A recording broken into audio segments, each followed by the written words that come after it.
নবীজিকে আল্লাহ তাআলা যখন জানায় দিলেন মহান দায়িত্ব কি, মহান দায়িত্ব হলো একত্ববাদের দাওয়াত দেওয়া, তাওহীদের দাওয়াত দেওয়া।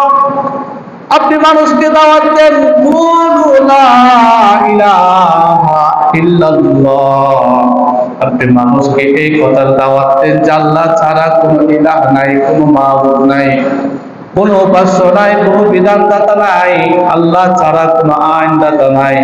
আল্লাহ তাআলা সবকিছুর মালিক, আল্লাহ তাআলা সবকিছু সৃষ্টি করেছেন। এই কথাগুলো মানুষের অন্তরে আপনি গেঁথে দিয়ে দেন। মূর্তির পূজা করা যাবে না, কোনো পাথরের পূজা করা যাবে না, গাছের পূজা করা যাবে না, মানুষের উপর অত্যাচার করা যাবে না, এতিমের মাল, এতিমের হক নষ্ট করা যাবে না, কোনো মানুষের হক নষ্ট করা যাবে না, দুর্বলদের উপর আঘাত করা যাবে না, মানুষের সম্পদ লুণ্ঠন করা যাবে না, সুদ খাওয়া যাবে না, ঘুষ খাওয়া যাবে না, মানুষের সাথে সৎ ব্যবহার করতে হবে, মন্দ আচরণ করা যাবে না। আল্লাহ তাআলা যখন নবীজিকে এইসব দায়িত্ব দিয়ে পাঠিয়েছেন দাওয়াত দেওয়ার জন্য, আল্লাহ রাসূল আল্লাহর পক্ষ থেকে দায়িত্ব পেয়ে ওনার দায়িত্ব সঠিকভাবে পালন করতে শুরু করেছেন। বলেন সুবহানাল্লাহ।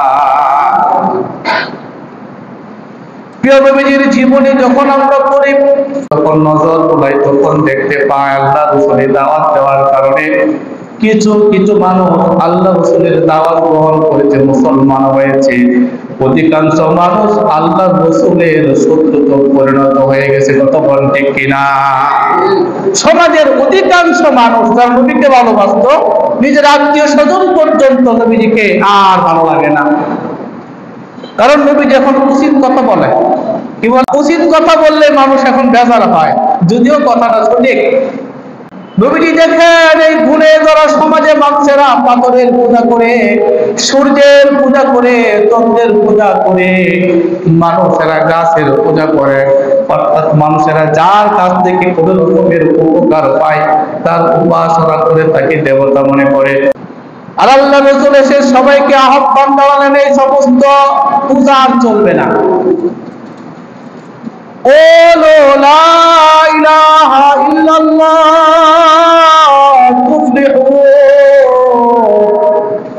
আল্লাহ রাসূল ঘোষণা দিলেন, হে আরব জাতি, তোমরা বলো লা ইলাহা ইল্লাল্লাহ, আল্লাহ ছাড়া কোনো উপাস্য নাই, ইবাদতের মালিক, উপাস্যের মালিক কেবলমাত্র কে?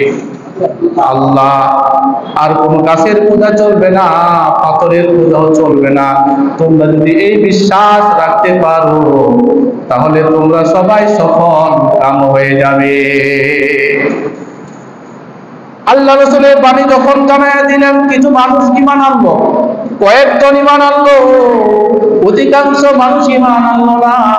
যখন আল্লাহ রাসূল দ্বীনের দাওয়াত দিলেন, ইসলামের দাওয়াত দিলেন, আর মানুষেরা মুসলিম হোক, কিছু মানুষ ঈমান আনলো। সর্বপ্রথম আম্মাজান খাদিজা রাদিয়াল্লাহু আনহা, সুবহানাল্লাহ বলেন। মহিলাদের মধ্যে আম্মাজান খাদিজা রাদিয়াল্লাহু আনহা, পুরুষদের মধ্যে, যুবক পুরুষদের মধ্যে হযরত আবু বকর সিদ্দিক রাদিয়াল্লাহু তাআলা আনহু, আর শিশুদের মধ্যে হযরত আলী রাদিয়াল্লাহু তাআলা আনহু এরা ঈমান আনলেন। এছাড়া আরো কয়েকজন মানুষ ঈমান আনলেন। তখন মক্কার সব কাফেররা আল্লাহ রাসূলের শত্রুতে পরিণত হলো। সবাই মিলে এই কয়েকজন মানুষের উপর জুলুম নির্যাতন শুরু করে দিয়েছে, কারণ আল্লাহ রাসূলের সাথে সাথে এখন তারাও দ্বীনের দাওয়াত দেয়।